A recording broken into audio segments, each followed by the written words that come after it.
सवाल ये भी है, हाल फिलहाल राजस्थान की राजनीति में चल रहा है नरेश मीणा का, ये बातें आती भी है, कमेंट भी आते हैं कि विनोद जी का तो बहुत साथ दिया था उन्होंने और विनोद जी अब उनके पास जा नहीं रहे। मतलब कि ठीक है आप गए भी होंगे लेकिन लोगों को पता कम है, तो उस चीज़ के बारे में नरेश जी और आपके संबंधों के बारे में आप क्या कहेंगे? नहीं, नरेश जी हमारे बड़े भाई की तरह हैं।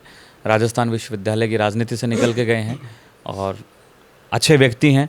देखिए, राजनीति अलग अलग होती है, सबका अपना एक तरीका होता है राजनीति करने का।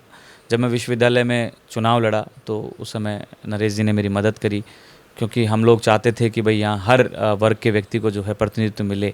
मैं दलित समुदाय से आता हूँ, तो कहीं ना कहीं हर व्यक्ति की भावनाएं थी कि भाई जिन लोगों को पिछड़ा समझा जाता है ना, संसाधनों के अभाव में जो है ये समझा जाता है कि राजनीति नहीं की जा सकती, ऐसे मुद्दों में बहुत सारे लोग हमसे जुड़े, नरेश जी भी जुड़े कि भाई संसाधनों के अभाव में ही हम लोग जो है नेता तैयार करेंगे।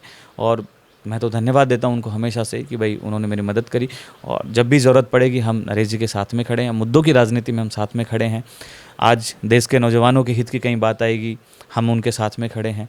हम मिलके जो है एक नई दिशा और एक दशा तय करेंगे।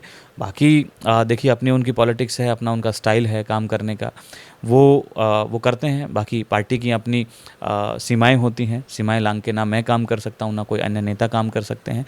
तो हम पार्टी के साथ में काम कर रहे हैं, पार्टी से जुड़े हैं, पार्टी की आधिकारिक पोस्ट पे हैं, तो हमारी अपनी सीमाएं हैं, उनके साथ हम काम करते हैं। क्या नरेश मीणा ने अपना धैर्य खो दिया? क्योंकि अगर वो धैर्य रखते तो हो सकता है कि सचिन पायलट साहब उनका आगे साथ देते, परंतु जिस प्रकार से, और साथ ही एक बयान और भी चल रहा है किरोड़ी लाल मीणा जी का, अभी आदिवासी समारोह था, उसमें उन्होंने कहा कि मैं जब नरेश मीणा जेल में था तो मैं उनसे मिलने गया तो मेरे पास दिल्ली से फ़ोन आया कि यार आप हमारी पार्टी के खिलाफ वो बयानबाजी कर रहा है, आप उनसे मिल रहे हो।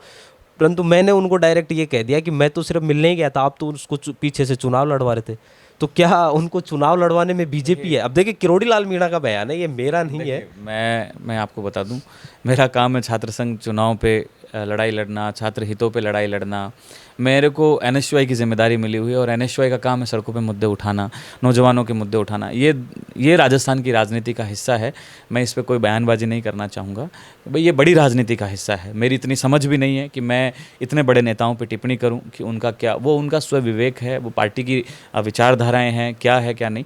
मेरा जो काम है छात्र राजनीति का है, छात्र संघ के मुद्दे उठाने का है। आप मुझे उस पर सवाल कीजिए, मैं चलो तो ठीक है और उस पर जवाब दूंगा। एक बड़ी बात ये भी है, जैसे आप छात्र राजनीति की बात कर रहे हैं, छात्रों के आंदोलन की बात कर रहे हैं, हनुमान बेनीवाल तो काफ़ी दिनों से इस धरना प्रदर्शन कर रहे हैं, लेकिन क्या हो जाता है कि सरकार अभी सुन नहीं रही। और हनुमान बेनीवाल की इस धरने प्रदर्शन वाली राजनीति को आप कैसे देखते हैं अपने हिसाब से, पार्टी के हिसाब से नहीं आपके? वैसे तो पार्टी के अलायंस में भी हैं वो।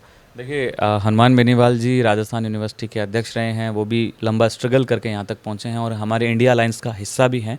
अभी उन्होंने बहुत सारे मुद्दे उठाए और वो सही मुद्दे थे, उन पे सबने साथ दिया।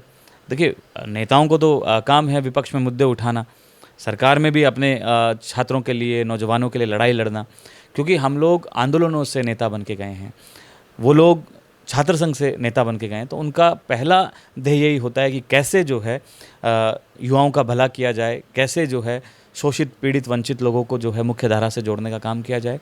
बेनीवाल जी ने छात्र संघ का मुद्दा उठाया, बिल्कुल अभी भी उनको उठाना चाहिए, संसद में भी उठाना चाहिए कि पूरे देश में छात्र संघ के चुनाव हों।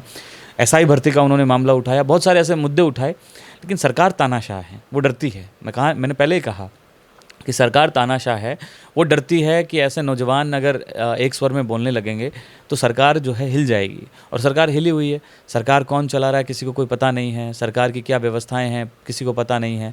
सारे एमएलए जो हैं मंत्री बनने की होड़ में लगे हैं, मंत्री जो हैं अपनी कुर्सी बचाने के लिए लगे हुए हैं कि हमारी मंत्री पद बच जाए। सीएम भजन लाल जी हैं, वो बार बार दिल्ली जाते हैं, वो अपनी कुर्सी बचाने में लगे हुए हैं। तो सरकार जो है बुरे हाल में है और बुरी स्थिति में है, सरकार को खुद को नहीं पता कि हम किसके भरोसे चल रहे हैं। सचिन पायलट साहब की जब बात आती है तो एक बात ये भी आती है कि जैसे हम बात करें मुकेश बाकर साहब की, अभी उनका एक इंटरव्यू भी था तो उसमें उनसे पूछा गया है कि आपके मतलब नेता कौन है कांग्रेस के। ऐसा नहीं है कि वो आइडल माने हो, उन्होंने सिर्फ मतलब यही पूछा गया है कि कांग्रेस के राजस्थान के नेता कौन है, तो उन्होंने सचिन पायलट का नाम लिया। तो ये वाला क्या एंगल है कि भाई गहलोत को ना मान के मतलब सचिन पायलट साहब को मानना, और फिर प्रदेश अध्यक्ष गोविंद सिंह डोटासरा भी है, तो इन तीनों में से उन्होंने सीधा और साफ सुथरा जवाब दिया सचिन पायलट। तो ये वाली राजनीति देखिए, जो व्यक्ति आपकी भावनाओं को समझता है, आपको मजबूत करता है, आपको दिशा निर्देश देता है, मार्गदर्शन देता है, ज़ाहिर सी बात है आप वहीं जाओगे। घर में भी आज हम परिवार के में 4 बहन भाई होते हैं, लेकिन एक भाई से हमारी ज़्यादा बनती है, क्योंकि वो आपकी भावनाओं को समझते हैं, आपकी चीज़ों को समझते हैं। तो वही आदरणीय पायलट साहब का है कि इसमें कोई किंतु परंतु नहीं होता है, कि हम सब एक स्वर में यही बोलते हैं, हमारे नेता श्री सचिन पायलट जी हैं। बाकी लोग हमारे लिए आदरणीय हैं, सम्मानित हैं, लेकिन नेता हमारे सचिन पायलट जी हैं, क्योंकि वो हम सब की जो है पीड़ा को समझते हैं, हमारी भावनाओं को समझते हैं और हमें यहाँ तक लेके आए हैं, हाथ पकड़ के लेके आए हैं। तो जो जिसकी खाएगा उसके गुण तो गाएगा, इसमें कोई अतिशयोक्ति नहीं है। और सचिन पायलट जी हमारे जैसे न जाने कितने नेताओं को तैयार कर रहे हैं। उन्होंने मान के चलो कि आप प्रदेश में छात्र संघ के माध्यम से हो या NSY के माध्यम से हो, युवा कांग्रेस के माध्यम से हो, महिला कांग्रेस के माध्यम से हो या मैन कांग्रेस के माध्यम से, सारे नौजवान जो नेता हैं वो सब सचिन पायलट जी को अपना नेता मानते हैं, क्योंकि हमें उम्मीद है कि वही हम जो स्ट्रगल जनरेशन है उसके सूत्रधार बनेंगे, वही इसका उद्धार करेंगे। तो एक लाइन में हमारी भी एक लाइन है, हमारे नेता श्री सचिन पायलट जी हैं। तो ये थे हमारे साथ विनोद जाखड़, जो कि बहुत ही मुखर आवाज़ में अपनी बात रखे हैं और जिस प्रकार से राजस्थान की तमाम राजनीति पर इन्होंने अपना पॉइंट ऑफ व्यू रखा। और आप देखते रहे संवाद न्यूज़। धन्यवाद। अगर आपका सपना है अपना खुद का न्यूज़ चैनल शुरू करने का, लेकिन सोच रहे हैं कैसे शुरू करें, तो आप चिंता छोड़िए, क्योंकि आपके पास है एक ऐसा मीडिया पार्टनर जिसके पास है तजुर्बा, तकनीक और तगड़ा ट्रैक रिकॉर्ड।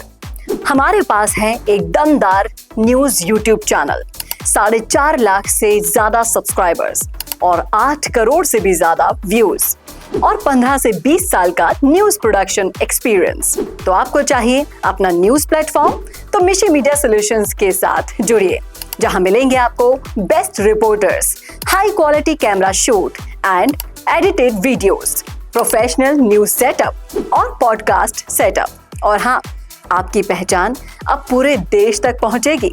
और तो और, हम लाए हैं आपके लिए सिंगल, मंथली और बल्क वीडियो पैकेजेस। तो अब ना होगी किसी एंकर की टेंशन और ना एडिटर हायर करने का झंझट। तो इंतजार किस बात का है? आज ही जुड़िए मिशी मीडिया सॉल्यूशन से और बनाइए अपना खुद का न्यूज ब्रांड। अधिक जानकारी के लिए अभी कॉल करें।